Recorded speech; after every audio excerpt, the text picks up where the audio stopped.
kemudian membuat kita melihat, wah kayaknya ini memang gambaran yang indah gitu ya, dan bahagia gitu ketika bicara tentang pernikahan gitu. Dan itu yang kemudian membuat kita seringkali jadi kayak mempengaruhi kita kalau kita mikir, kalau kita merenungkan tentang hal ini. Dan ini jadi kayak pertanyaan buat kita, terutama kayak kita ini sekarang kan udah dalam masa-masa udah lulus misalnya ya. Udah lulus, beberapa mungkin sudah menjalin relasi gitu ya. Tapi mungkin beberapa juga belum gitu. Terus gimana sih kita memikirkan hal itu dengan baik dan benar? Nah, salah satu proses menuju pernikahan itu adalah lewat pacaran gitu ya. Kenapa saya bilang salah satu? Karena mungkin di beberapa daerah masih ada yang bisa kayak misalnya langsung gitu ya. Belum kenal, belum apa, karena anaknya saudara yang mana, teman yang mana, langsung datang lamar terus nikah. Walaupun sebenarnya pacaran ini nggak dikenal sih dalam Alkitab gitu, karena proses di Alkitab juga nggak diceritain ya pacaran kayak apa. Gitu. Tapi pada dasarnya pacaran itu sebenarnya adalah proses pengenalan yang baik. Sayangnya itu kalau misalnya kita ngelihat di film-film memang atau sinetron gitu kan, kadang-kadang itu kita ngelihat adanya pacaran yang tidak kudus dan mungkin cuma sekedar memuaskan hawa nafsu. Yang membuat kita berpikir, oh pacaran yang benar itu kayak apa sih sebenarnya gitu kan? Pacaran yang dikenal Tuhan itu yang seperti apa? Nah, gambaran yang seperti ini yang sering kita lihat yang akhirnya meracuni pikiran kita. Nah, saya ingin mengajak kita semua bahwa mungkin yang sudah pacaran ya ini jadi refleksi, tapi yang sebelum pacaran ada baiknya kita melihat ke pribadi kita masing-masing. Karena gini, pengalaman masa lalu gitu ya, maksudnya hubungan kita dengan orang lain, dengan orang tua terutama gitu ya. Terus pengetahuan kita dari yang saya bilang tadi mungkin juga dari YouTube, dari film-film, dari buku-buku gitu kan. Juga luka ya. Luka yang kita alami ketika kita berhubungan dengan orang terdekat kita itu secara nggak sadar mempengaruhi kita sebenarnya ketika kita kemudian berpikir tentang pacaran. Yang pada saat ini harapannya ya nanti menuju pada pernikahan. Nah, karena itu ketika kita bergumul terus bertanya dalam doa kita, saya mengajak kita semua seyuknya memikirkan dua hal. Yang pertama adalah bahwa hidup ini sejatinya adalah tentang Tuhan. Kita semua setuju ya. Jadi kalau misalnya kita lihat baca Alkitab dari awal sampai akhir dengan semua tokoh yang ada di dalamnya, ada yang hebat, ada yang enggak misalnya gitu kan. Tapi sebenarnya dari keseluruhan pembacaan Alkitab kita tahu bahwa sebenarnya Alkitab berbicara tentang Tuhan. Tuhan yang berdaulat atas segala sesuatu, yang merancangkan sebenarnya kebaikan. Dan yang paling keren adalah Allah yang rindu berelasi dengan umatnya, dengan kita manusia ciptaannya. Nah, selain itu juga kita mengenal Allah yang rindu supaya kita bertumbuh nih dalam kebenaran menjadi semakin serupa dengan Kristus dan menjadikan Dia sebagai pusat kehidupan kita. Ini penting nih, dasar ini penting. Saya bilang di awal karena hubungan kita dengan Allah jauh lebih hakiki dan kekal daripada hubungan apapun di dunia ini. Kita perlu nih mengutamakan hubungan kekal dengan pencipta kita melebihi segala sesuatu. Kenapa sih ini penting gitu ya? Karena kadang-kadang kalau dalam proses pacaran atau nanti mungkin juga menikah yang umurnya lebih panjang, itu kita kadang-kadang mengalami masalah. Gitu. Kita kadang-kadang mungkin bertanya gitu sama Tuhan, apa sih maksud Tuhan mempertemukan saya gitu dengan orang yang seperti ini gitu ya. Kadang-kadang kita menemukan orang-orang yang nyebelin gitu ya, yang kayaknya gak cocok banget ya dengan saya deh Tuhan. Gitu.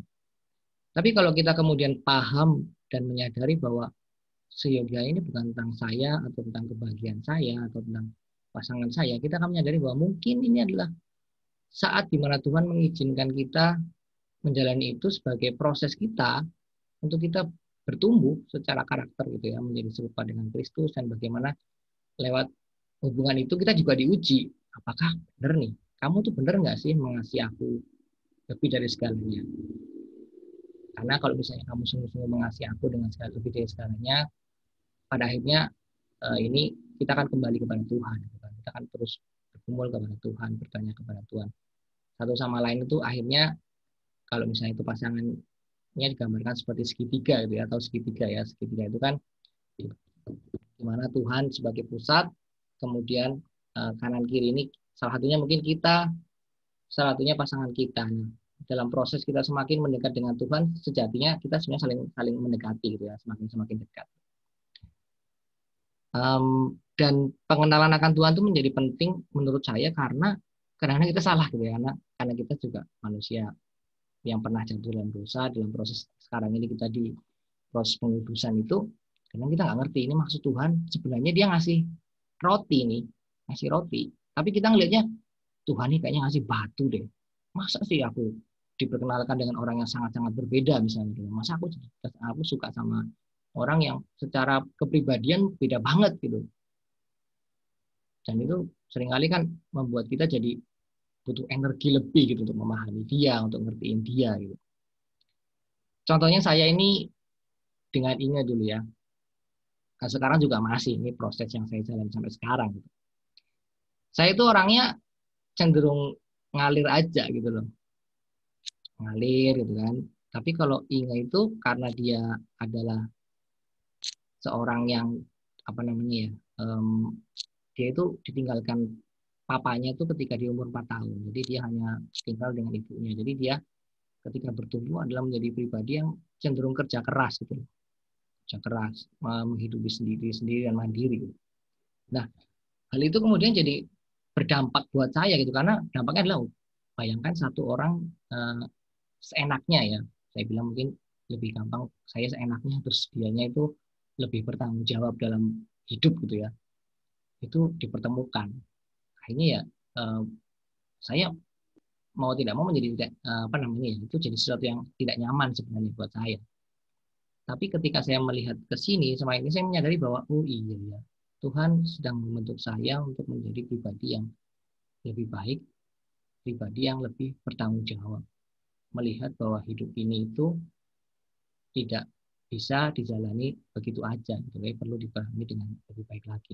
Disitulah kayak oh iya ya, batu yang saya kira diberikan Tuhan itu ternyata roti. Gitu ya. Terus yang kedua adalah kita perlu menyadari bahwa kita itu menerima efek dari namanya kejatuhan dosa ya. Jadi kita itu kan karena dosa Adam dan Hawa gitu kan, efeknya itu jatuh kepada kita. Kita punya kecenderungan dosa. Kita akhirnya karena punya kecenderungan dosa gitu kan, kita ada kemungkinan saling menyakiti, saling melukai. Jadi kan kalau prinsipnya di dunia itu orang yang dilukai cenderung akan menjadi pelaku. Dia kan juga melukai orang lain. Prinsipnya seperti itu. Nah, dampak-dampak itu secara pribadi berpengaruh gitu kan ke satu sama lain. Maksudnya apa? Maksudnya adalah bahwa kalau kita ketemu orang bisa jadi sebenarnya kita nggak akan pernah bisa menemukan orang yang benar-benar cocok gitu ya, benar-benar yang wah ini aku banget gitu yang sesuai dengan keinginan kita tuh benar-benar ada gitu. Nah, contohnya nih ya, contohnya saya lagi nih. Saya ini sebenarnya anak yang bertumbuh karena dominasi seorang ibu. Jadi ibu saya lebih dominan daripada ayah saya, kan? Dan kalau mungkin saya pikir-pikir harusnya saya nggak suka ya, gitu. Maksudnya bagaimana ya? Seorang wanita lebih dominan di keluarga, sementara ayah seharusnya menjadi kepala keluarga, gitu kan, kepala rumah tangga yang memimpin. Tapi saya merasakan itu.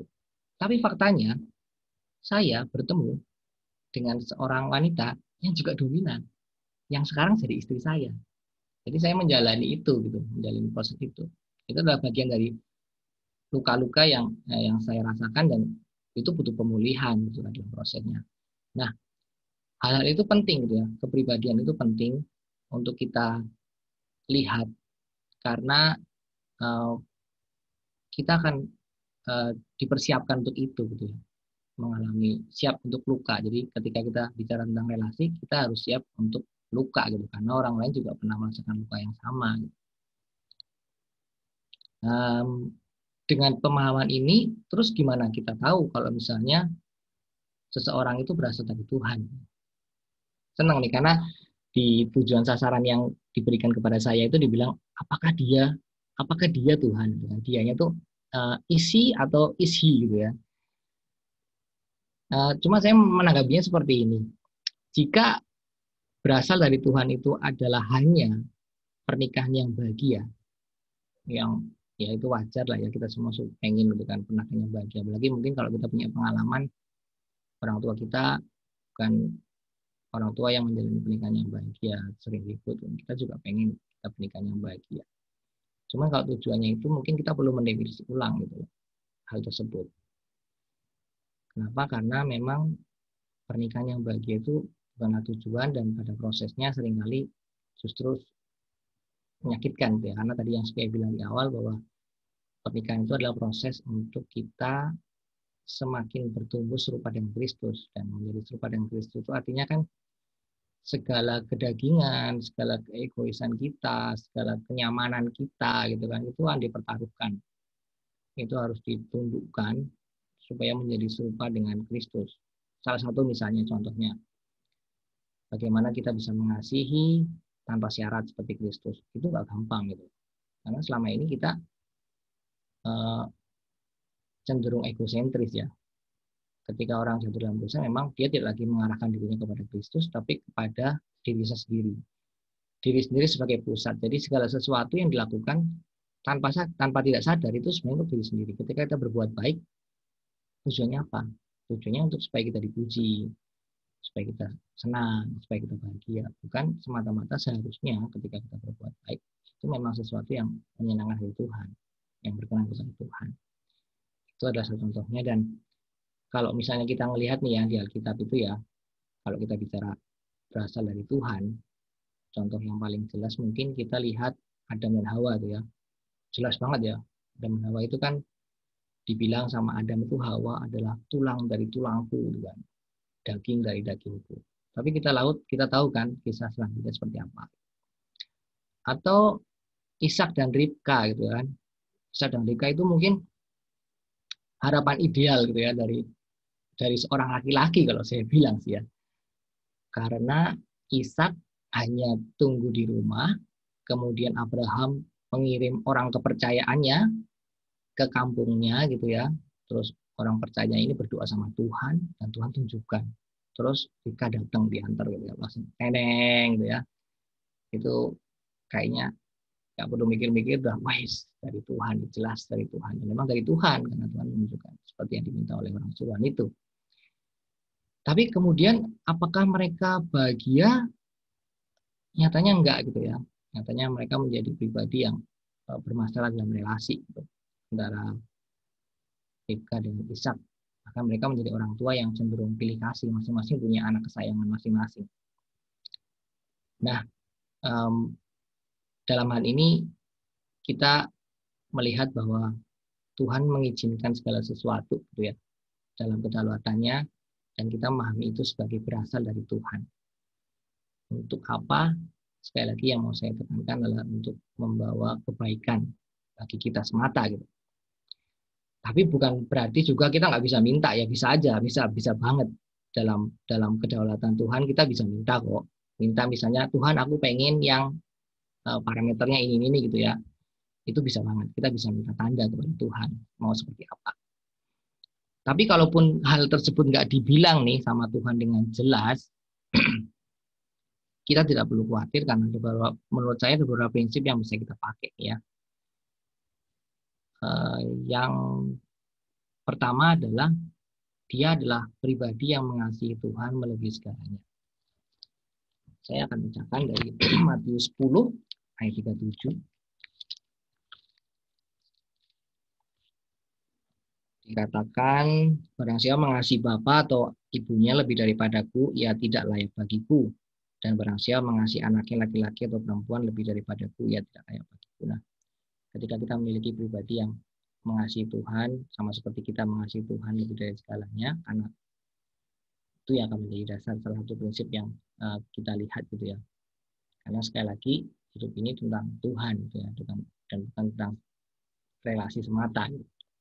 Dan hubungan kita dengan Tuhan jauh lebih panjang daripada hubungan pacaran atau pernikahan kita. Yang kedua adalah seiman. Seiman kita melihat di lumayan sisa 2 Korintus 6 ayat 14 sampai 15. Janganlah kamu melakukan pasangan yang tidak seimbang dengan orang-orang yang tak percaya. Sebab persamaan apakah terdapat antara kebenaran dan kedurhakaan? Atau bagaimanakah terang dapat bersatu dengan gelap? Persamaan apakah yang terdapat antara Kristus dan Belial? Apakah bagian bersama orang-orang percaya dengan orang-orang yang tidak percaya? Ini cukup jelas ya prinsip-prinsipnya, dan kita semua seringkali tergoda gitu ya, tergoda untuk Tuhan, bolehlah kalau nggak seiman gitu ya, supaya saya membawa dia kepada Kristus gitu ya. Tapi itu sangat berisiko dan berbahaya. Jadi sebaiknya pastikan bahwa kalaupun memang seperti itu, pastikan dia memiliki dasar dan pengetahuan yang tepat. Artinya dia seiman dulu dengan kita, baru kita kemudian berpikir untuk menjalin relasi lebih dalam dengan dia. Dan yang terakhir adalah prinsipnya adalah kasih. Tentu ini prinsipnya akan menjadi dasar kita semua nantinya ketika kita menjalani relasi berpacaran, atau nanti kalau misalnya Tuhan izinkan kita menikah gitu ya. Di situ panjang gitu 1 Korintus 13 bicara tentang kasih, dan banyak hal yang saya pikir ini bisa menjadi dasar kita ketika kita berrelasi dengan sesama juga sih sebenarnya. Nah, yang lain juga yang bisa teman-teman perhatikan adalah masalah komunikasi. Kenapa komunikasi ini penting? Karena kita akan jadi teman sepanjang umur hidup. Kalau misalnya kita nggak bisa ngobrol nih, nggak bisa mendiskusikan banyak hal, apapun kita bisa bicarakan sejadinya gitu ya. Karena pernikahan itu menurut saya pertemanan dalam jangka panjang. Gitu. Kita bisa cerita apa aja. Gitu. Banyak nanti misalnya di tempat makan malah justru main HP atau telepon atau apa gitu kan. Tapi komunikasi sebenarnya yang paling ini. Dan ini tentu butuh pemahaman dan pengetahuan. Artinya nyambung gitu ya. Kalau nyambung itu kan bicara tentang pengetahuan kita, background pendidikan kita juga berpengaruh di situ.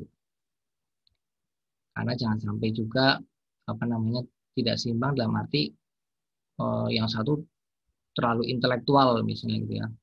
Yang satunya apaan sih nih? Ngomong apaan sih kamu sebenarnya? Kadang-kadang juga jadi nggak nyaman dia kalau misalnya seperti itu. Dosen saya tadi cerita gitu ya, bicara tentang komunikasi, memang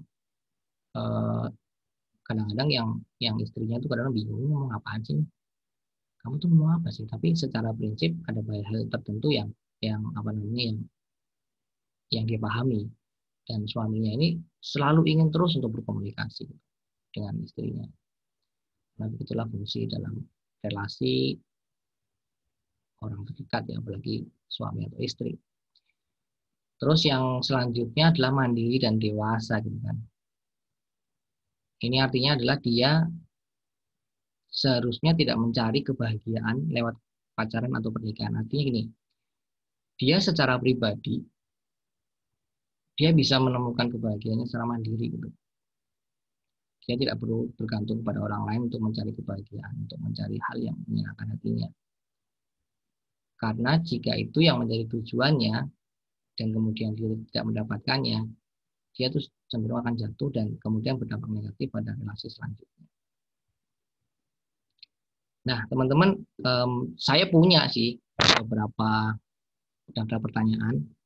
Kalau teman-teman tertarik secara detail, kayak apa sih Kak prinsip pemilihan pasangan gitu ya? Teman-teman bisa WA pribadi ke saya akan kirimkan lewat WA gitu ya.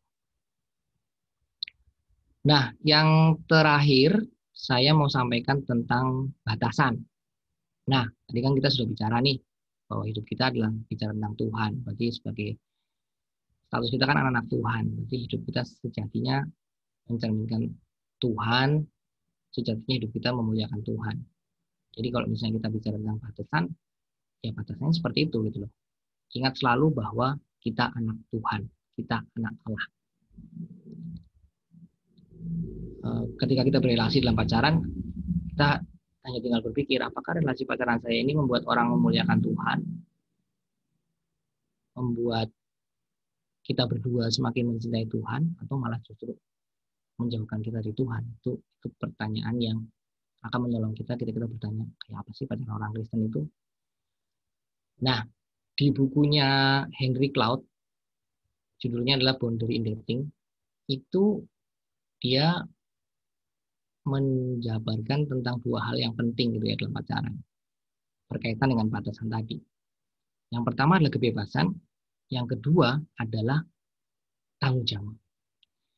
Kebebasan adalah kemampuan untuk membuat pilihan-pilihan yang didasarkan pada nilai-nilai, daripada memilih karena ketakutan atau rasa bersalah.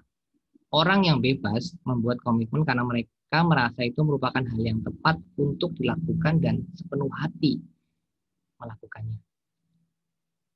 Kadang-kadang nih di pacaran karena kita takut ya, takut aduh ntar kalau misalnya aku seperti ini, ntar pacarku nggak mau lagi sama aku gitu kan. Aku baik-baiklah sama dia sekarang ini. Gitu kan. Itu karena memang pribadi ini seperti yang saya bilang tadi, belum mandiri gitu ya, dia butuh orang lain, sangat bergantung pada orang lain, dan itu adalah relasi yang tidak sehat. Perlu konseling dan perlu lebih dekat lagi untuk mengenal dirinya di hadapan Tuhan. Kebebasannya juga berkaitan dengan ini, apa namanya, kadang-kadang seperti yang saya bilang tadi, karena mungkin berbeda pemahaman, mungkin secara spiritual gitu ya, secara spiritual berbeda, terus kita salah satu tuh merasa lebih dalam tanda kutip jago gitu, lebih rohani gitu, kemudian kita rindu untuk memuridkan dia. Nah, dalam proses ini ketika batasan itu dilewati, yang terjadi memang kalau yang dibilang Henry itu, memuridkan itu biasanya seperti orang tua, atau kalau misalnya yang KTP itu kan ketika dimuridkan setelah itu dilepaskan gitu kan. Jadi kayak itulah kira-kira jadinya gitu, ketika dimuridkan ternyata dia nggak lagi sama kita, relasi kita berakhir. Jadi penting bahwa masing-masing pribadi secara mandiri punya kebebasan, punya pilihan untuk menentukan dirinya sendiri. Kita tidak bisa saling memaksa satu sama lain. Dan sehingga dalam kemandirian itu ya masing-masing jadi bisa jauh lebih baik gitu. Artinya kalau misalnya pun saya memutuskan untuk menjadi seperti yang pasangan saya inginkan, itu atas pilihan saya gitu, bukan sesuatu yang saya terpaksa melakukannya gitu. Yang kedua adalah tanggung jawab. Tanggung jawab ini adalah kemampuan untuk melaksanakan tugas-tugas menjaga relasi sehat dan mengasihi. Kemampuan untuk berkata tidak pada hal-hal yang tidak seharusnya menjadi tanggung jawabnya. Orang yang bertanggung jawab melaksanakan peran mereka dalam relasi pacaran, tapi tidak menoleransi perilaku yang tidak benar dan berbahaya.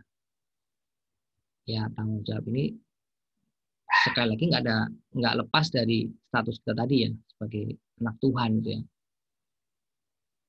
Dalam relasi kita, ketika ada sesuatu yang mengarah kepada sesuatu yang berbahaya gitu, misalnya apa namanya ketidakhormatan gitu ya secara seksual gitu kan. Salah satu harus berani berkata tidak. Gitu. Dan itu adalah hal yang baik. Mengingat status kita sebagai anak Tuhan yang menjaga diri ini tetap kudus gitu ya di hadapan Tuhan. Nah, apa aja sih yang apa namanya yang muncul gitu ya ketika masalah pacaran ini dilanggar. Jadi kadang-kadang orang-orang jadi efeknya nih banyak yang kemudian nggak, ya udahlah nggak usah pacaran lah daripada sakit hati itu kan, luka gitu. Karena ya memang faktanya ketika kita membiarkan orang lain masuk ke dalam ruang hati kita terlalu dalam, kita juga kadang-kadang membiarkan luka itu terjadi. Terus yang lain lagi efeknya adalah ada orang-orang yang tidak bertanggung jawab dan tidak berkomitmen, dalam artian dia tidak hanya berrelasi dengan kita tapi dengan banyak relasi yang lain gitu ya, dan main-main dengan hal itu. Terus ada orang yang berpacaran itu sebenarnya karena dia luka dalam artian dia memiliki luka karena misalnya orang tuanya tidak memberikan kasih sepenuhnya kepada dia gitu ya. Akhirnya dia berusaha mencari kasih dari orang lain, memaksakan itu gitu kan. Itu yang bisa sangat terjadi itu dalam hubungan percintaan. Oke, kalau di drakor banyak nih yang cerita kayak gini gitu ya, bicara-bicara tentang luka dan apa namanya dan relasi gitu. Kita bisa belajar dari situ. Belajar loh ya, maksudnya bukan kemudian jadi kayak kecanduan gitu. Ya mungkin sampai di sini aja. Kalau misalnya tadi ada hal yang mungkin juga saya perlu sampaikan adalah bagaimana sih sebenarnya menggumuli pasangan hidup secara Kristiani gitu. Kadang-kadang kita tergoda untuk itu ya. Tapi saya rasa sepertinya teman-teman sudah apa namanya sudah dapat lah harusnya gitu lah di mana di persekutuan, terutama mungkin kalau di RTG itu juga dijelasin gitu, bagaimana cara menggumuli pasangan hidup.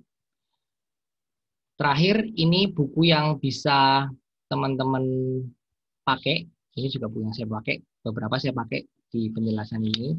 Kalau teman-teman pengen tahu lebih lanjut, teman-teman bisa baca gitu ya. Ini bukunya menarik, yang bagaimana Kristen berpacaran. Yang punya Pak Mangapul Sagala ini detail banget. Jadi dia cerita bagaimana dia menjalin relasi dengan istrinya sekarang.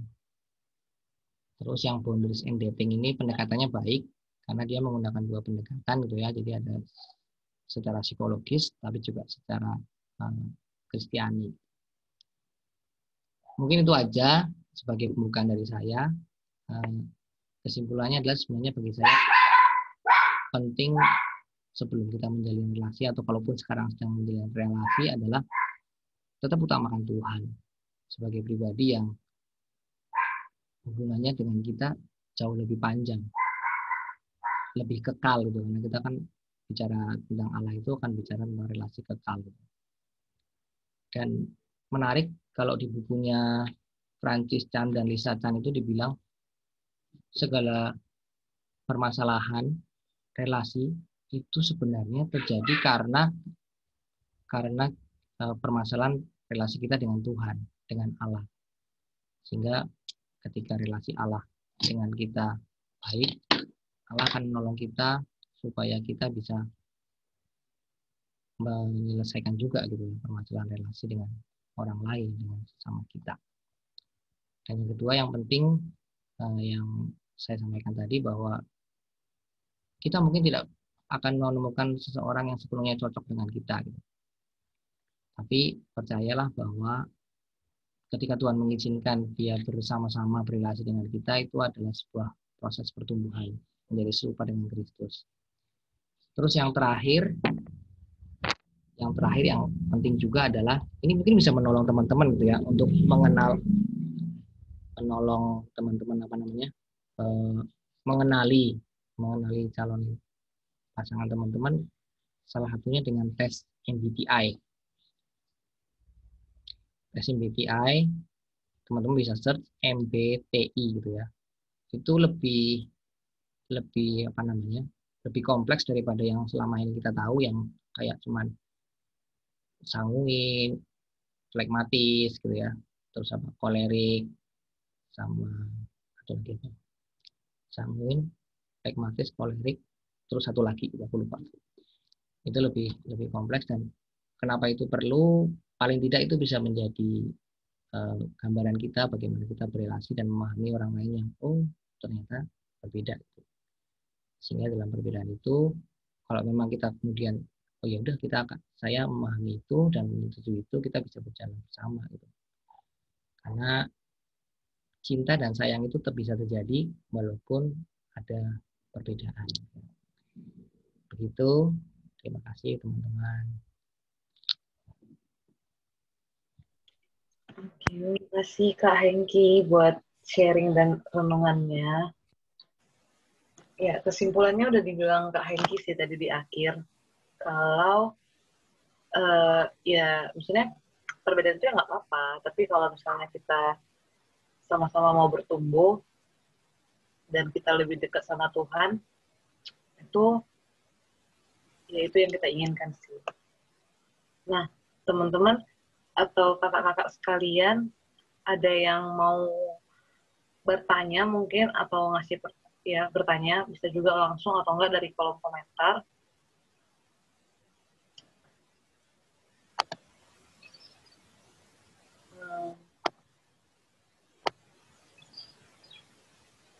Atau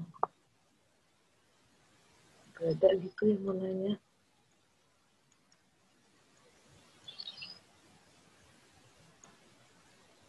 Soalnya juga aku belum ada pertanyaan.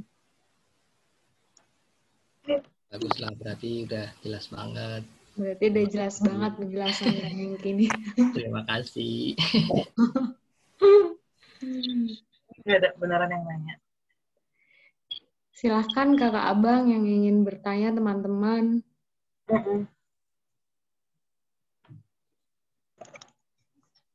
Ini ada hampir 30 orang. Yang mau sharing mungkin pacarannya gimana?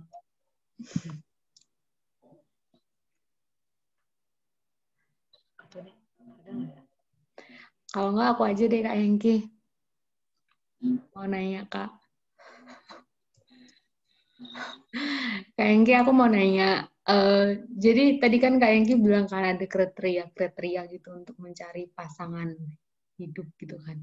Nah, kalau misalnya nih dia udah centang semua, misalnya Kristen oke dan lain sebagainya, tapi kayak kita nggak cocok sama karakternya gitu. Itu bisa nggak? Maksudnya kira-kira gimana menurut pandangan Kak Hengki terkait hal itu gitu? Mungkin pertanyaannya seberapa parah gitu maksudnya. Karakter itu berpengaruh gitu ya, perbedaannya. Karena kemarin baru tadi ada sharing gitu kan, kami ada persekutuan pasutri gitu. Terus dosen saya cerita, jadi dosen saya ini yang cowok ini dia itu ekstrovert gitu ya. Terus istrinya introvert. Terus suaminya ini yang cowok ini perceiving, terus istrinya judging. Perceiving dan judging itu berkaitan dengan bagaimana seseorang itu, kalau yang judging itu kayak rapi banget gitu ya. Jadi contohnya tuh gini, ketika suaminya ini dulu waktu pacaran nih, hari itu dia datang ketemu sama pacarnya gitu, terus kamu lagi ngapain? Dia lagi nulis gitu, terus kamu lagi nulis surat cinta buat aku ya?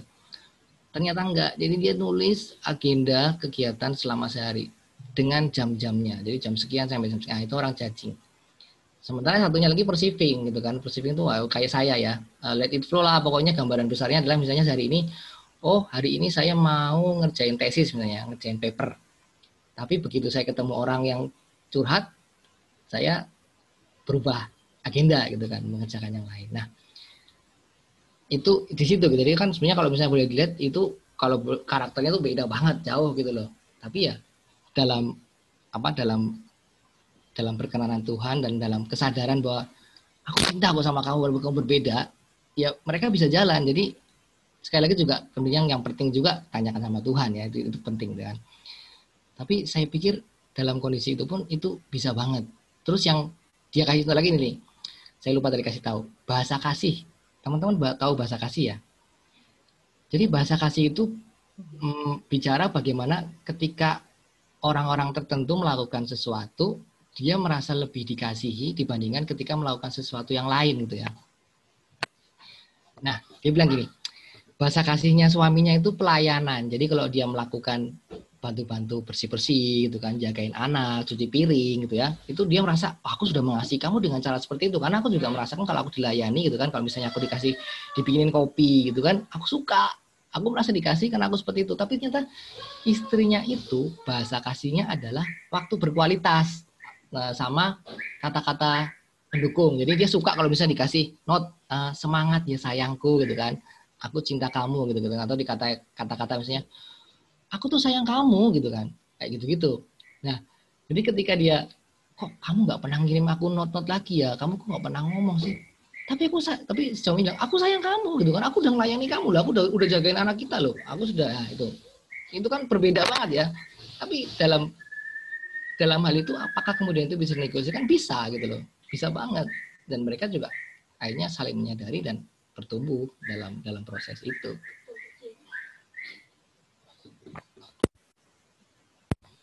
Kira-kira begitu, Natasha.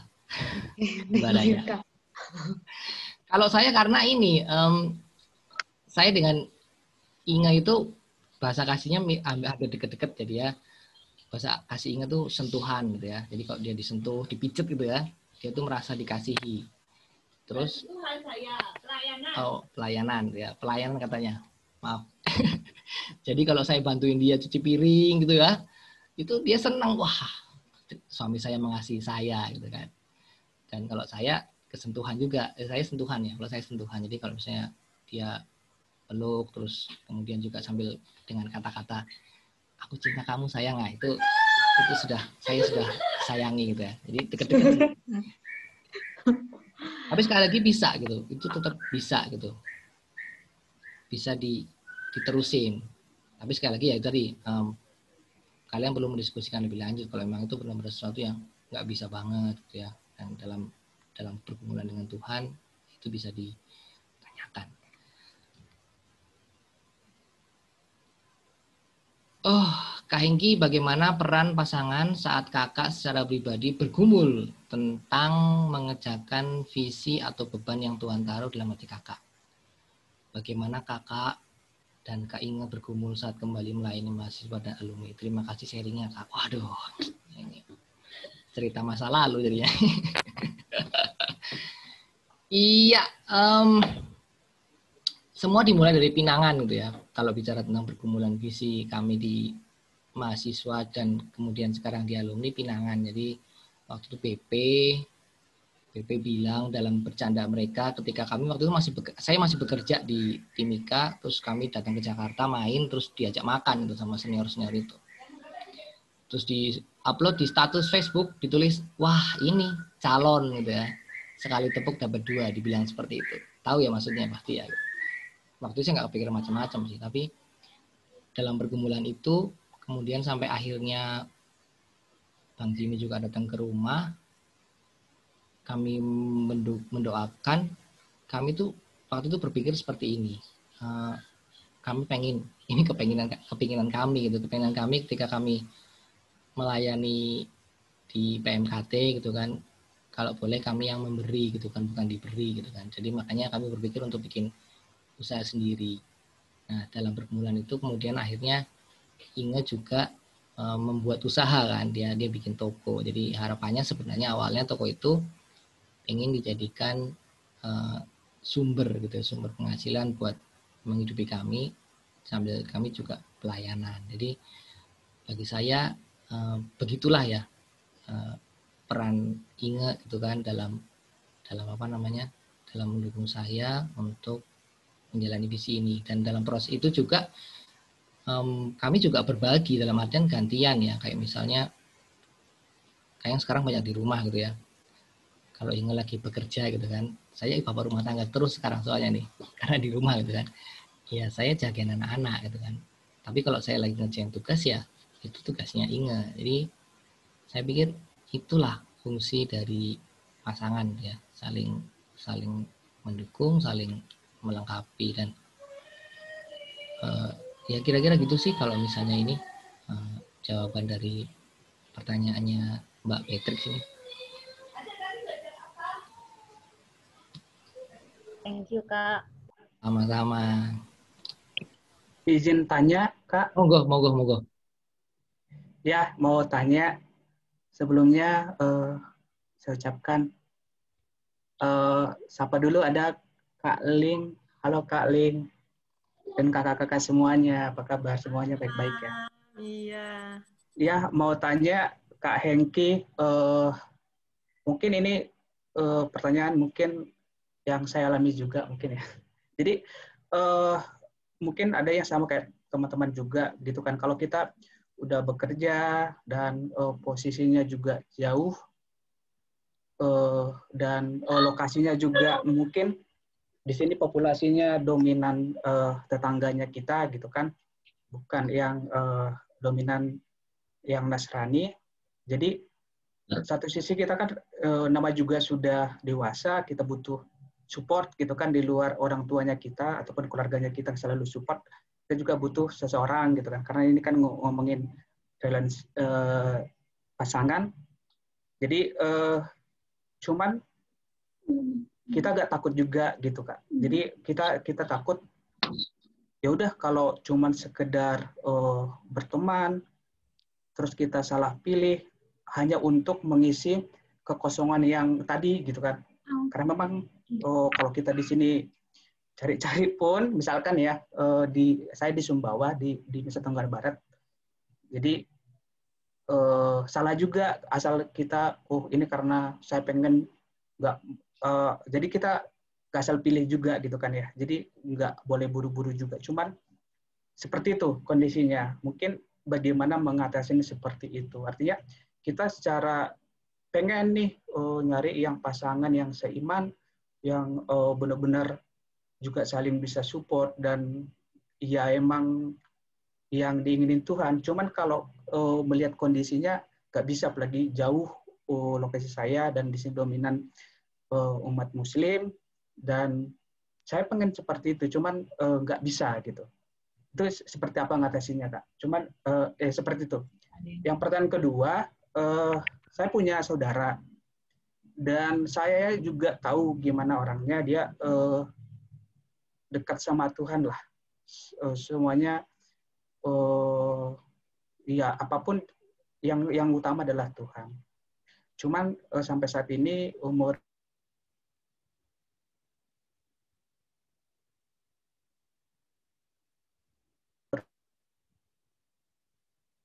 beliau sudah kalian 8.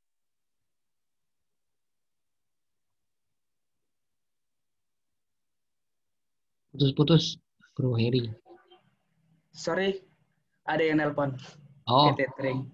Jadi itu. Jadi sampai sekarang beliau kelahiran 82 Kak. Jadi kan sekarang udah berapa umurnya? 2021 berarti menjalani 39 tahun. Cuman belum mendapatkan pasangan. Nah, bingung juga gitu kan. Mungkin kalau orang-orang melihat kok gini ya belum menikah. Cuman kan kita nggak tahu ya. Itu mungkin jalan dari Tuhan. Nah, menanggapi seperti itu gimana Kak? Maksudnya apakah itu jalan dari Tuhan atau memang abangnya nggak berusaha? Cuman ya kalau dilihat dari ibadah aja, dia ibadahnya bagus seperti itu. Nah, bagaimana kira-kira menanggapi seperti itu? Mungkin kita aja Kak Hengki. Terima kasih. oke. Terima kasih. Pertanyaannya baik sekali. Saya juga agak bingung mikirnya.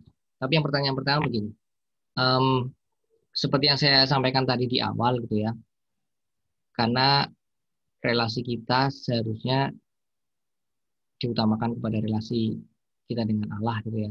Tentu saja keinginan kita sejatinya dengan seyogianya adalah untuk mengasihi Tuhan, dan mengasihi Tuhan itu kan dengan kita hidup berkenan kepada Tuhan dan sesuai dengan perintah Tuhan. Jadi ya, saya tidak punya tips praktis sih supaya Heri misalnya sekarang ini tetap teguh hatinya, tetap memegang perintah itu, selain ya tidak ada cara lain gitu, terus berusaha menjalin relasi dengan Tuhan dengan supaya semakin dekat dengan semakin intim gitu kan. Juga lewat doa dan baca firman Tuhan, karena hanya itu yang akan menolong kita supaya kita terus berpegang gitu ya kepada prinsip itu. Memang prinsip itu nggak mudah saya bilang gitu kan, karena kondisi saya paham bahwa kondisi Heri di sana sendirian lagi kan, terus yang ada yang berbeda gitu, yang berbeda iman gitu kan, dan kadang-kadang Mungkin mereka lebih atraktif, lebih enak diajak ngobrol gitu kan. Tapi ya saya cuma bisa ngingetin bahwa ketika kita bicara relasi pernikahan itu kan, ini kita bicara pernikahan Kristen gitu, yang arahnya bukan sekedar kita menemukan teman sharing, teman berbagi dan kita nyaman saja gitu loh. Tapi bahwa pernikahan itu adalah proses pertumbuhan di dalam Kristus. Jadi Kristus itu menjadi pusat kita gitu, ketika kita berpikir, ketika kita memutuskan sesuatu, ketika melakukan banyak hal, termasuk dalam hal penting ini gitu ya, yaitu pernikahan. Kalau cuma sekedar teman mungkin tidak apa-apa, tidak ada masalah juga kalau misalnya seperti itu. Terus yang kedua, ya saya tidak punya sih ya. Saya juga tidak ingin menyalahkan seperti kamu bilang tadi gitu ya, bahwa wah dia kurang berdoa atau misalnya kurang gaul gitu. Kita nggak bisa tahu juga gitu kan, secara pribadi saya tidak mengenal saudara dari Harry gitu kan. Tapi itu misteri gitu ya, misteri. Dan dalam rencana Tuhan kita nggak pernah tahu tuh, maksudnya saya mengenal beberapa alumni gitu ya yang lama gitu ya, menikah baru umur tua juga tidak sedikit gitu loh. Jadi saya percaya bahwa ketika Tuhan mengizinkan dia misalnya sekarang masih sendiri gitu kan, itu adalah proses dia untuk mungkin perlu dibentuk mungkin gitu ya, mungkin. Atau mungkin dia juga bagaimana dia dalam waktu itu justru semakin dekat dengan Tuhan, dengan menemukan Tuhan dan panggilan Tuhan secara spesifik gitu dalam masa-masa kedepannya. Kayaknya sih gitu kira-kira ya.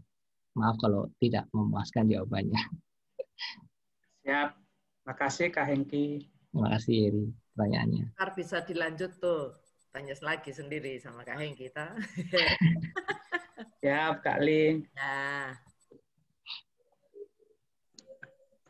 Kak, ada yang nanya pribadi juga nih, cara menghilangin trauma gimana? Cara menghilangkan trauma ya. Wah ini kayak ini. Jadi konseling saya ini. Ya, yang pertama adalah tahu dulu bahwa traumanya ini karena apa. Karena apa itu artinya biasanya kalau trauma itu kan disebabkan relasi kita dengan apa namanya, dengan orang-orang terdekat ya, bisa dengan orang tua, bisa dengan kakak, dengan adik.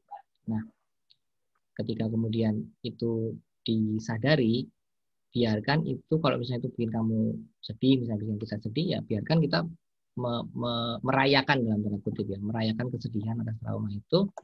Tapi yang paling penting adalah memang ini bicara tentang kasih, dan saya percaya bahwa tidak semua dari kita dengan mudah bisa mengasihi, dalam artian kemudian mengampuni dan menyadari bahwa lewat pengampunan yang kita kasih gitu ya kepada orang yang sudah membuat kita trauma itu justru menjadi pemulihan buat kita gitu.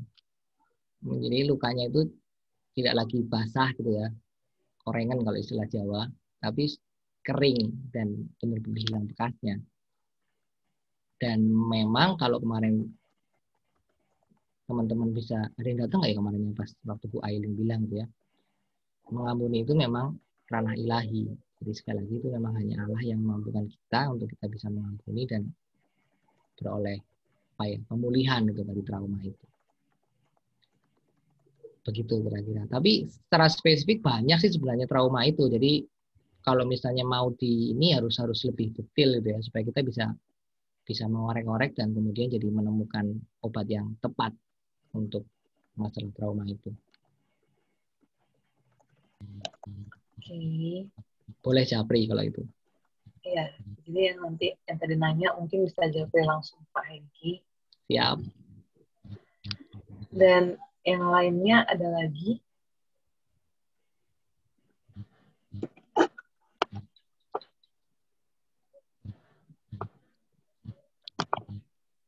Sebelum kita masuk ke sesi sharing, ada lagi yang mau tanya?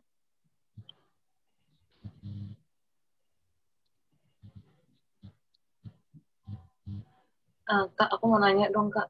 Ya. Kan kan Kak tadi mau bilangnya seiman. Kalau misalnya beda tapi dia mau pindah gitu tuh emang udah fix bukan ya? Kenapa? Kalau misalnya ada yang beda iman nih, tapi tuh dia mau pindah, berarti itu udah fix bukan juga Kak? Bukan maksudnya? Oh iya, saya bilang Bukan tadi. jodoh. Bukan jodoh. Oh iya. Eh, kalau misalnya dia beda terus pindah, itu bisa jadi masuk tadi prinsip kita untuk kita kemudian mengumpulkan, karena kan sudah seiman kan. Tapi itu proses lagi, maksud saya itu masih jadi proses kita, karena kan ada pilihan yang lain ya, ada apa namanya kriteria yang lain yang kemudian kita bisa pakai untuk kita menentukan. Tapi dari satu prinsip seiman sudah oke gitu maksud saya. Oke. Tapi itu berisiko ya, karena saya melihat sih kebanyakan justru dari kitanya yang ketarik ke sana gitu.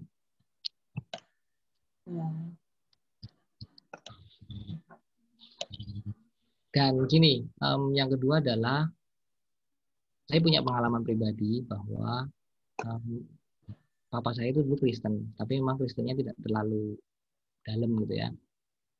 Nah, mama saya Islam. Bahkan kalau di kampus dia itu HMI gitu ya. HMI banget. Terus akhirnya pacaran dengan papa saya, terus nikah gitu kan. Ya, dia militan tapi tidak secara baik mendidik saya gitu dalam Kristen saya gitu. Itu salah satu yang harus dipikirkan juga ketika kita berpikir untuk berelasi bahkan menikah dengan orang yang berbeda dengan kita gitu. Karena akhirnya anak-anaknya seperti saya. Kalau saya tertolong karena walaupun nama saya dia tidak secara dalam paham gitu kan tentang Kristenan, tapi dia menolong saya, memaksa saya gitu kan untuk rajin ke sekolah minggu gitu ya, ke gereja, dan dia cerewet sekali untuk hal itu. Tapi juga yang kedua saya bersyukur karena waktu SMA saya masuk PSK, jadi saya dibina dengan baik gitu ya di PSK dan kemudian lanjut di PMKT. Jadi saya bersyukur untuk pembinaan itu. Tapi secara kerohanian orang tua saya, bahkan akhirnya papa saya tidak menjadi pribadi yang secara spiritual mendukung dalam pertumbuhan iman saya.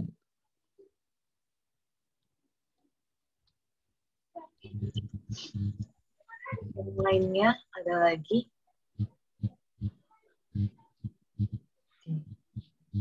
Kayaknya udah nggak ada lagi sih Kak, berarti ya.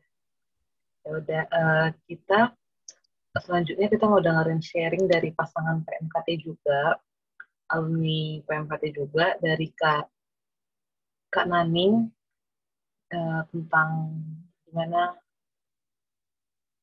apa ya, bentar. Gimana ya, gimana sih menemukan, maksudnya sampai akhirnya memutuskan untuk menikah gitu. Oke.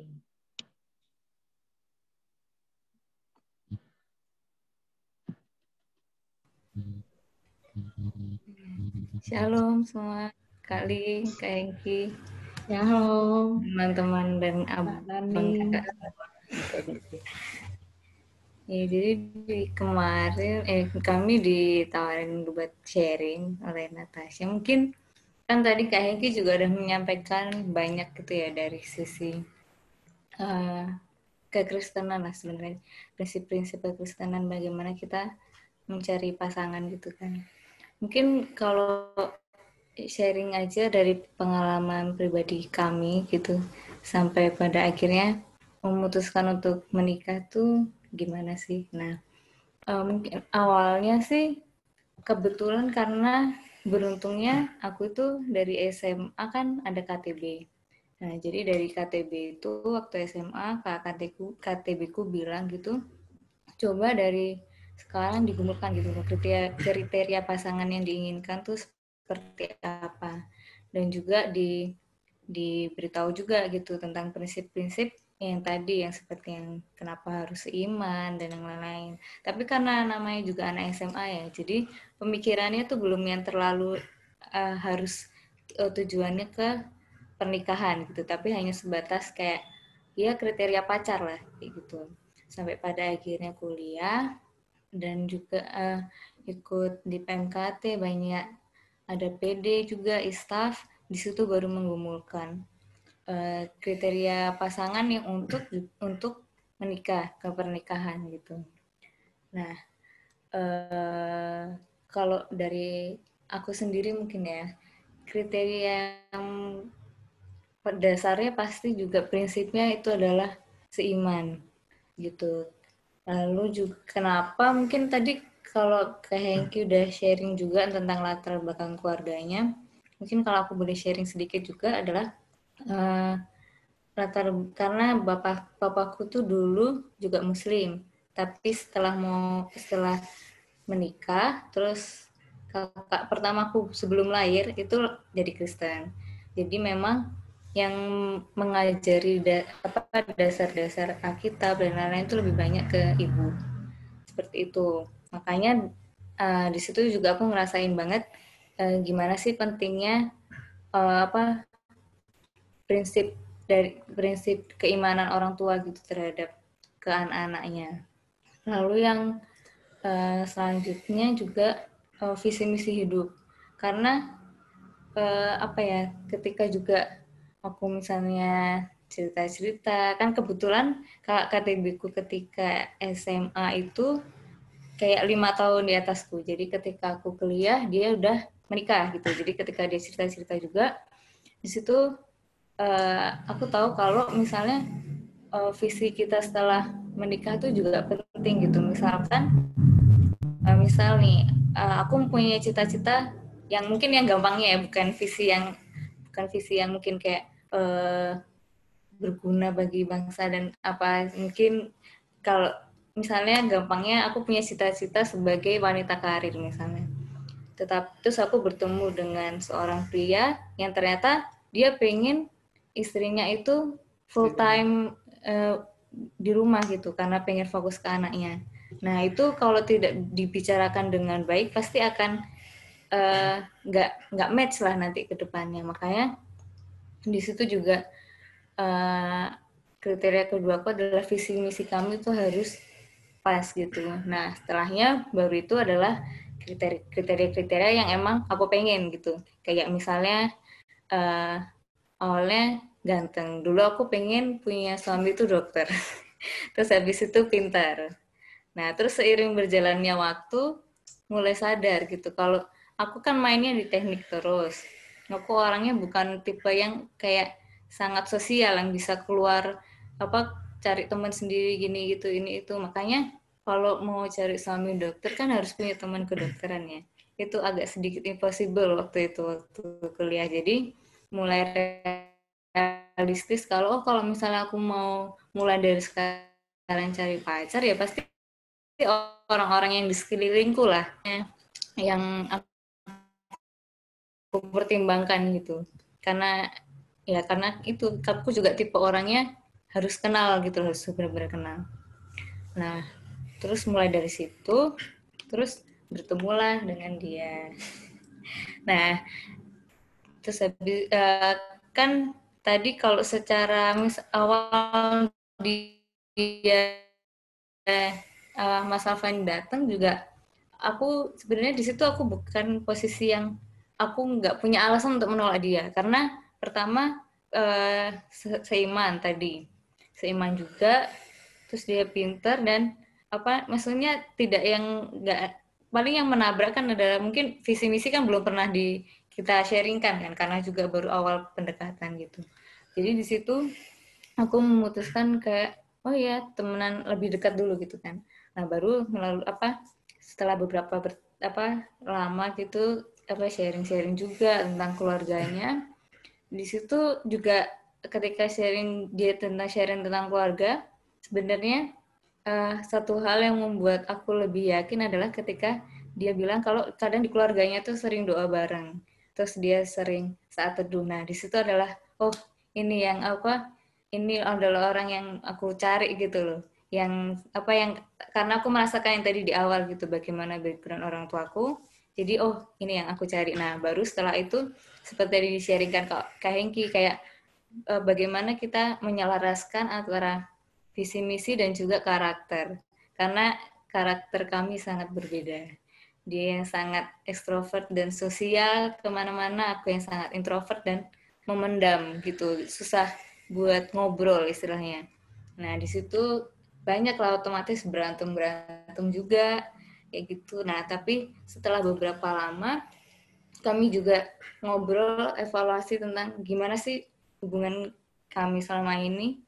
Nah di situ kami menyimpulkan bahwa setiap gesekan-gesekan yang kami lalui itu adalah sebuah kayak kami tuh berhasil mencapai satu step gitu loh, naik dalam gesekan-gesekan itu, bukan semakin menjauh, tapi kami kayak berhasil menemukan cara gitu loh, bagaimana sih untuk mengurangi gesekan-gesekan yang sebenarnya yang nggak perlu, atau bagaimana sih kita bisa memaafkan dia atau saya memaafkan diri saya sendiri gitu dalam gesekan-gesekan itu. Nah dari situ terus sampai akhirnya itulah kenapa yang menjadikan kita juga yakin gitu sampai akhirnya kita menikah. Itu sih mungkin kalau nambahin. Nambahin. Kayaknya Nani udah lengkap lah tadi ya ngebahasnya dari mulai. Biasanya kan yang bikin galau itu kalau pas nyari dulu kriteria kita,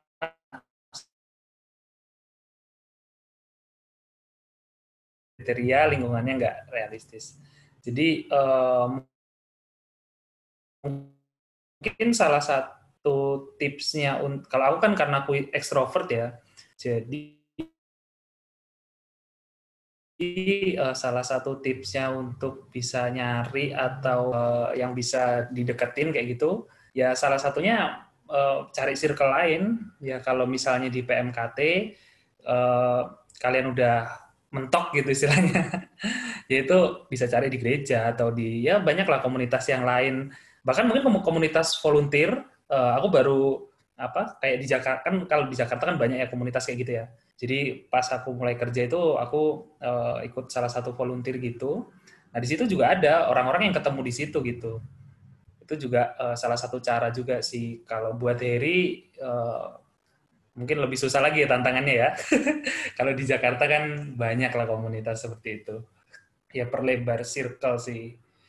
Terus apa lagi ya? Oh sama paling kadang kan kita kalau di PMKT itu kayak kita juga nyampein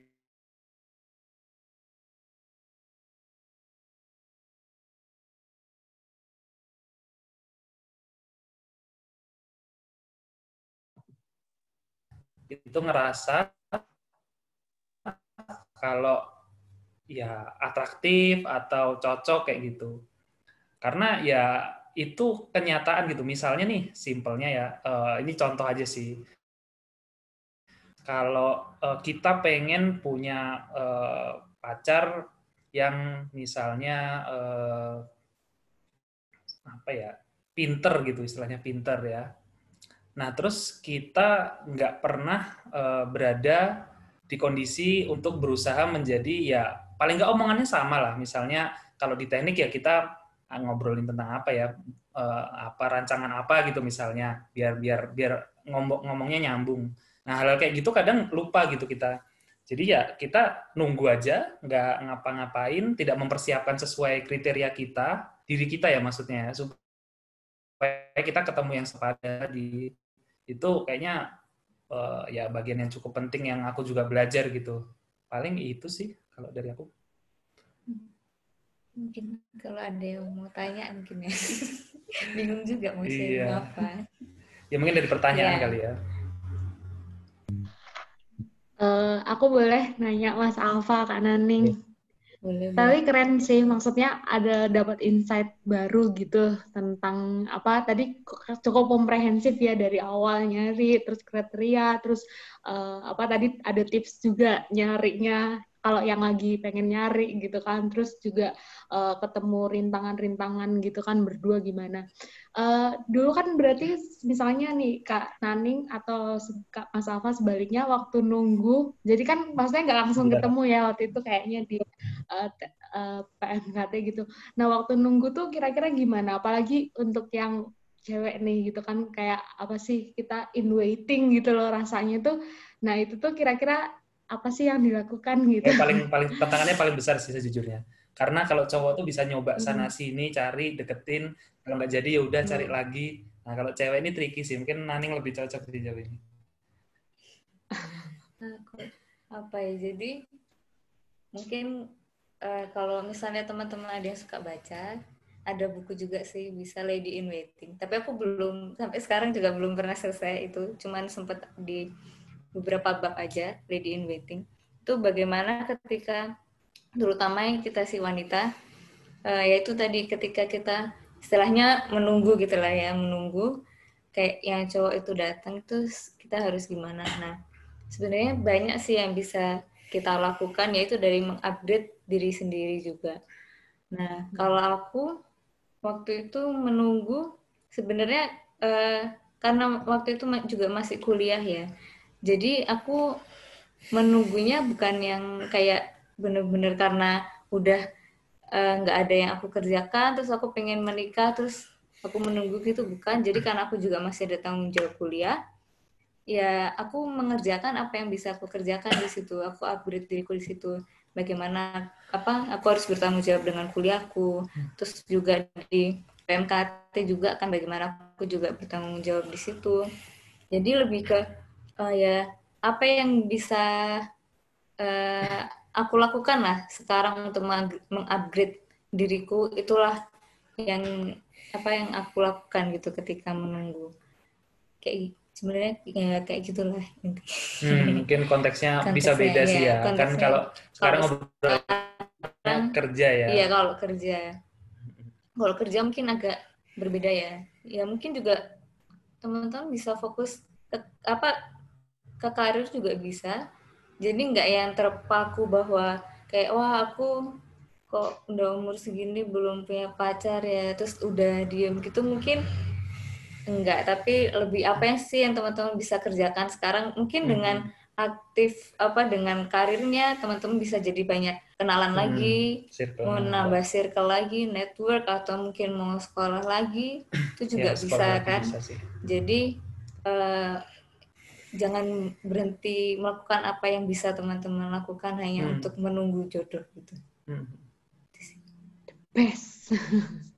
Thank you Kak, Mas. Silakan kalau ada teman-teman lain. Ada lagi teman-teman yang mau nanya mungkin?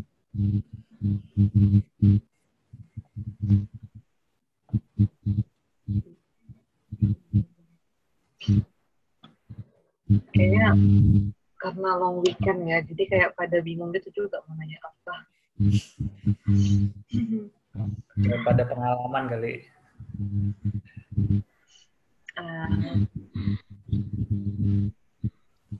Ya berarti kita lanjut aja ya nyanyi lagu penutup kita sekali nanti. Kita mau doa penutup yang kalau Kak Nani yang bawa doa penutupnya boleh nggak?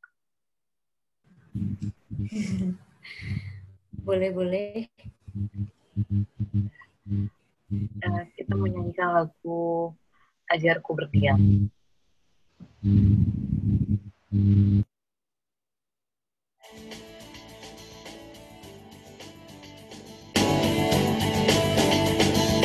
Ajarku berdiam dekat di hatimu di saat ku berpaling, temukan cintamu. Di sana kau menanti untuk bawaku lagi bersekutu dalam damai yang sejati. Oh, ku damba hatimu. Oh, inilah rinduku. Hidup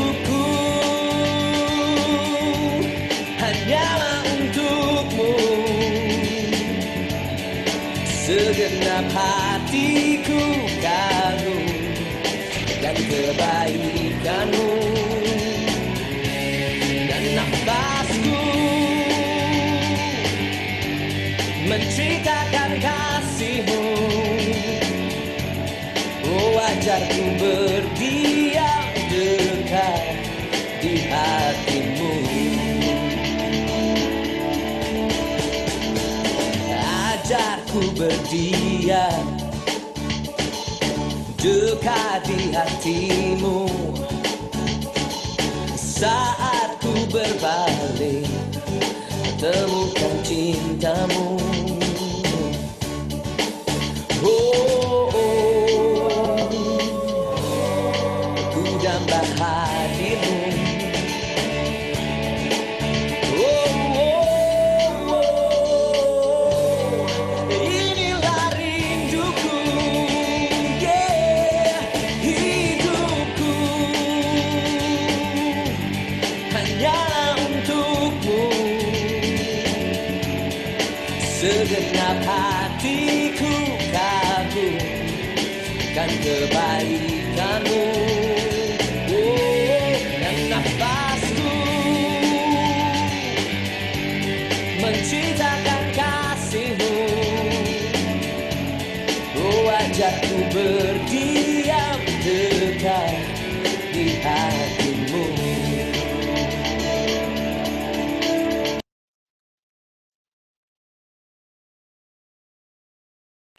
Kepada Kak Naning kita untuk doa penutupnya, Kak. Ya, mari kita bersatu dalam doa. Bapak, terima kasih atas penyertaan Bapak kepada kami, sehingga kami dapat bersekutu ya Bapak malam ini Bapak, untuk membincangkan Bapak tentang relasi kami Bapak, dalam mencari pasangan Bapak, dalam memantapkan hati kami Bapak, untuk mencari pasangan yang boleh sepadan dengan kami. Terima kasih atas firman yang boleh Kau berikan Bapak melalui Kak Hengki. Kiranya Bapak setiap pesan yang boleh disampaikan Bapak dapat tertanam dalam hati kami Bapak, sehingga kami Bapak dapat boleh sedikit lebih mengerti lagi Bapak tentang kehendak-Mu Bapak dalam kami memilih pasangan kami ya Bapak. Dan Bapak, kami saat ini juga berdoa untuk setiap dari kami ya Bapak, yang baik yang sudah berkeluarga maupun masih dalam pacaran maupun yang dalam pencarian ya Bapak. Kiranya Engkau yang boleh sertai kami Bapak dalam setiap langkah kami Bapak, sehingga setiap pasangan Bapak yang boleh kami temui nantinya Bapak, yang akan menjadi jodoh kami ya Bapak, itu dapat membawa kami lebih dekat pada Engkau juga ya Bapak. Dan bagi kami yang sedang dalam masa pacaran, Kau yang juga boleh sertai kami Bapak, sehingga kami boleh Bapak benar-benar mempersiapkan Bapak, menggunakan masa pacaran ini sebagai persiapan untuk nanti ke pernikahan ya Bapak. Juga kami yang sedang dalam masa pernikahan, kiranya Kau yang boleh sertai setiap kami Bapak dalam setiap tahapan-tahapan Bapak yang boleh kami lalui Bapak. Dan bila saat ini kami akan melangsungkan kegiatan kami masing-masing ya Bapak, kiranya Engkau yang boleh sertai kami selalu ya Bapak. Terima kasih Bapak, doa yang jujur dan sempurna ini kami mohon dalam nama Yesus Kristus. Amin.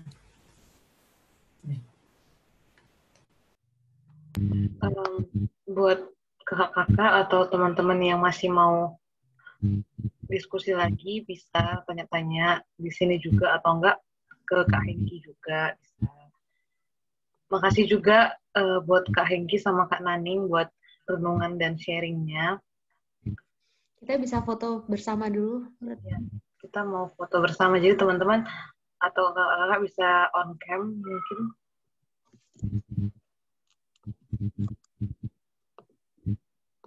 Bisa dinyalakan kameranya semua, teman-teman, kakak, abang.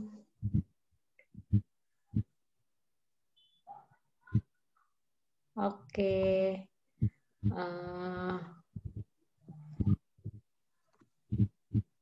Sasa, silakan dinyalakan kameranya. Kita foto bareng ya. Aku fotoin dari sini 1, 2, 3. Oke, udah, makasih.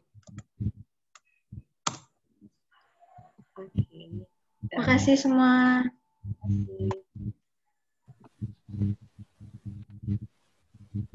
Makasih Kak Engki, makasih. Sama-sama.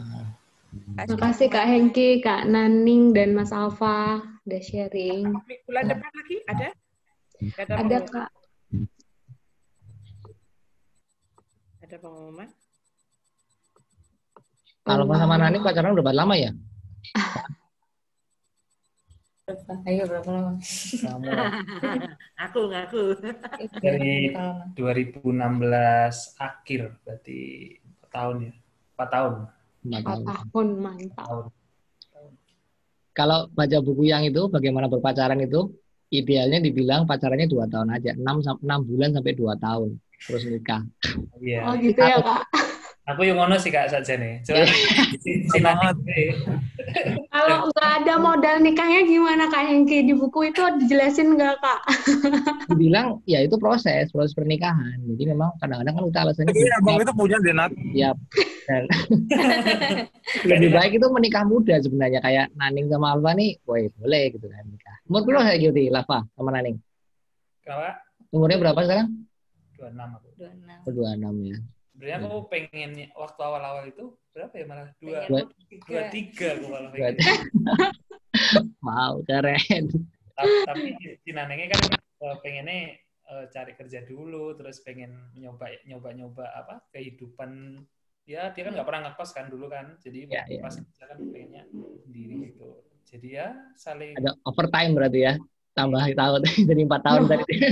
kena COVID juga kan Kak. Sebenarnya kan apa awalnya kan apa ya Mei Juni awalnya Juni, terus mundur lagi kan gara-gara COVID.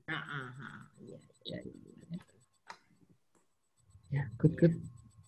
Ini contohnya loh Her, yang beda jauh nih introvert sama extrovert ini contohnya kayak gitu. Mungkin. Iya. Makanya si Nain tak suruh ngomong duluan, kalau aku yang ngomong ini nggak ngomong. Her, di Sumbawa emang nggak ada gereja, Her? Sumbawanya mana, Her? Di Sumbawa Besar, Kak Ling. Ada gereja, enggak? Ada toh? Ada. Ikut komunitasnya. Ya, cuman di sini kan jemaatnya nggak banyak ya. Satu gereja cuma. Kira-kira bisa nggak minta pindah ke Jakarta, Her? Kok kau yang ngatur kan? Opsi terakhir sih itu minta pindah ke Jakarta. Perusahaannya perusahaan Bang Indra emang. Nanti mungkin saya kontak Kak Indra aja ya. Iya, boleh. Ayo Bang Indra. Tolong bantuin lah, kasih referensi lah Bang Indra. Masih punya nomor WA ya? Ntar aku kirim. Boleh dong. Itu dong. Boleh dong ya. Boleh. Boleh dikasih kenal begitu. Itu Bang siapa itu kayak ayo duduk, jangan duduk cewek sama cewek, itu Bang Mangapul tuh begitu. Dia berusaha mencarikan, kenapa cari jauh-jauh, orang di dekat ada. Jangan merasa aduh ini sudah temenku gitu ya. Enggak apa-apa, didoakan, digumulkan, jangan takut-takut. Ya memang di situ, bukan berarti waduh kalau di PMKT cuma cari jodoh aja. Ya enggak, Tuhan juga kasih kok tempat. Enggak apa-apa. Kalau mau di teknik loh, apalagi di lingkungan gereja boleh. Jangan susah-susah. Kalau aku ingat tadi bilang ini, kalau dulu dosennya suami kakak almarhum bilang, maunya tiap hari kalau ketemu cantik gitu. Jadi hati-hati itu kan karena hamba Tuhan gitu ya, sudah punya pacar, nanti ketemu tiap hari sama orang-orang gitu, itu jadi tambah cantik gitu ya dari yang pilihannya dia begitu. Hati-hati itu aja. Godanya besar itu tadi. Nggak apa-apa, sekarang kan canggih. Tadi memperbesar apa tadi? Circle ya. Sekarang udah canggih kok. Bisa pakai Tinder juga katanya ya? Kriteria anak PMKT kira-kira 5 orang gitu ya. Lo boleh. Jadi lu bisa belajar dari Bro Almen mungkin. Bro Almen kan tinggalnya di pelosok hutan itu, tiba-tiba bisa punya pacar aja dia. Almen sharing dong Bang Almen. Almen mana Almen? Mungkin kalau Kak Almen circle-nya sampai ke pelosok-pelosok. Waduh. Nah, ini aja pakai baju ini, baju tentara. Lagi di kelas. Biasa. Siapa cewek yang nggak kelepek-kelepek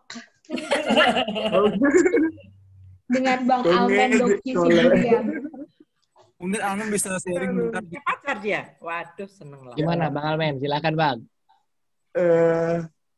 Kalau aku Bang, sih pacar mungkin- abang kakak aku ya, Ulisi Barani ya. Kalau aku baca tulisan di Instagram. Ketemu di mana ini? Ya betul sih. Jadi mungkin gini sih kalau aku sendiri akhirnya selama kuliah itu aku mungkin hanya sekali pacaran gitu dan Mantap. memang betul-betul pengen nyoba-nyoba sih jatuhnya gitu. Karena memang entah kenapa aku nggak ada motivasi selama kuliah, selama pelayanan itu untuk mencari pacar di pelayanan gitu. Karena takut baper kalau di pelayanan pacar awak gitu. Nah, jadi memang motivasi itu selama kuliah, selama pelayanan di PMKT maupun di perkantas itu memang selama itu sama sekali motivasi pacaran itu memang kalau di pelayanan jangan. Aku bahkan menghindari pada saat pelayanan itu untuk cari ketemu pasangan di sana gitu. Tapi bukan berarti aku melarang orang untuk ketemu pasangan di sana gitu. Nah, itu prinsipku aja sih gitu. Nah, terus ternyata setelah keluar dari Jogja, sama kita, Wak. Kalau kau di Sumbawa Besar, aku di Serambi Mekahnya Kalimantan malah gitu. itu kalau kau lihat ya, yang sering masa muslim terbesar ya di daerahku, di Banjar gitu. Kalau kau mau ini gitu. Cuman aku setuju tadi sama idenya Nani, idenya Alpa gitu. Ya mungkin kita nggak akan ketemu jodoh di sini kalau kita hanya wah Tuhan berdoanya di sini aja gitu, nggak akan ketemu gitu. Karena ya secara kawan kita pun posisinya mayoritas mereka gitu, saudara kita itu gitu kan. Di gereja oke lah, di sini banyak ada gereja yang baru kita rintis HKBP, tapi kebanyakan orang tua isinya gitu. Atau keluarga baru. Jadi kalau nggak orang tua, keluarga baru gitu. Karena jarang orang anak gadisnya disuruh ke sini untuk kerja gitu. Yang banyak laki-laki kayak kita gitu kerja, orang baru tamat kuliah, baru tamat SMA ngerantau ke Kalimantan nyari kerja di sini. Jadi sekalinya ada cewek, sekalinya ada cewek itu jadi idola dah pokoknya. Pokoknya kalau ada satu itu kayak semua mata pancing lempar dah gitu. Seolah-olah gitu dah. Logikanya kalau memang kita berpikiran wah nyari yang di sekitaran sini nih nggak akan ketemu gitu, dan kita pun akan menutup mata sama mungkin yang Tuhan sediakan di tempat lain gitu. Nah, jujur pacarku itu kawannya Namburu. Kawan Namburu itu apa lah ya? Kawan. Adik ceweknya bapak, adik ceweknya bapak. Apa bahasa Jawanya apa ya Kak Linga? Tante. Adik ceweknya bapak. Tante lah. Itu kawannya tanteku gitu. Itu kawannya tanteku. Kebetulan tante kita yang seumuran sama aku. Gitu. Jadi kalau mikir kawan SMA aku banyak, kawan kuliah banyak, di lingkungan perkantas juga banyak gitu. Nggak kurang stok yang disediakan gitu. Tapi kenapa harus yang kawannya tanteku gitu? Kenapa yang itu bahkan sampai 6 bulan aku mikir, benar gak sih orang ini gitu? Sampai mikir gitu. Soalnya lagian dia anak kuliahan, Her. Aku kenal seumuran sama aku tapi dia masih kuliah gitu. Jadi kalau ditanyanya kenapa ya itulah jawaban doa mungkin. Selain jawaban doa ya itu mungkin yang Tuhan sediakan yang terbaik gitu. Dan jujurnya itu aku terakhir pacaran itu 2015 akhir lah.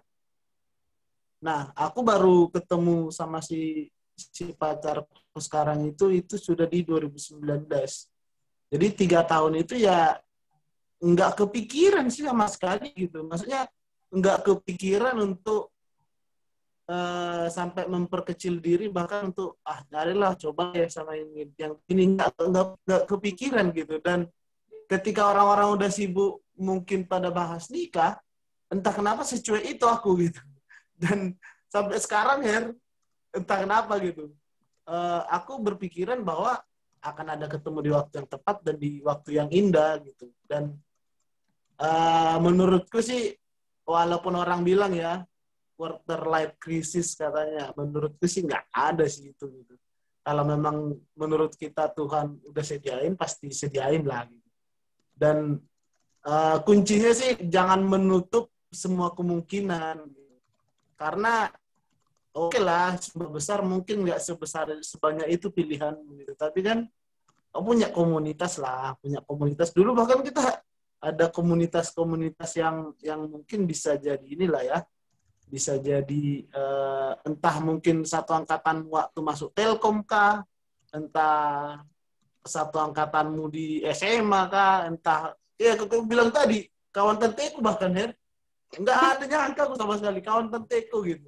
Tapi kalau bukan tante-tante juga kan, Bang? Aku lah ya mungkin tuh jadi kami gitu. Nanti. Kenapa? Bukan tante-tante juga kan? Ya nggak tante-tante juga lah. Ya bukan lah.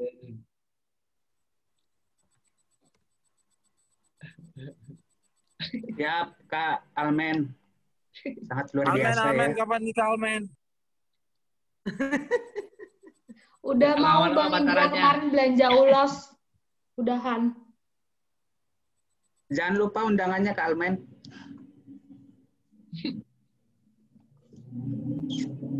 Mungkin itu aja sih, like Harry. Aku yakin lah, like Harry bisa lah. Soalnya saat kita bermisi, like Harry mantap juga lah cara mainnya gitu. Siap. Ya kan, Lein Indra dan gua tahu gitu itu. Harry, kalau Harry mah aku nggak khawatir lah. Yang penting itu kumis sama jenggot dicukur langsung jadi itu mah. Kalau Bang Indra ceritalah Bang, gimana mendapatkan dokter loh, ini nggak main-main loh ini, dokter loh. Awet lagi ya kayaknya ya, setia ya. Iya, awet. Kayaknya dikasih garam atau gimana nih diawetin. Namanya, jadi kakak kagak tahu. Iya, nggak pernah diajak ke ini juga, ke Gria. Dia sembunyiin itu. Mana Bang Indra, ceritamu? Kalau aku nanti di sesi selanjutnya aja di PD tahun depan. Banyak cerita mulai. Alasan. Satu sesi lagi, Nat. Kalau Indra cerita satu sesi lagi nanti. Bang Indra kalau cerita perjalanan dari Cikarang ke Bekasi nggak selesai-selesai itu. Lia, seorang Lia Bang ngomong gitu Bang, berarti emang fakta itu Bang. Astaga, itu Lia loh Bang yang ngomong Bang. Kayak nanti Indra ceritanya makan bakso juga ceritain. Iya, gitulah Bang itu. Susah itu. Jadi panjang. Maklumlah Bang kita itu satu itu.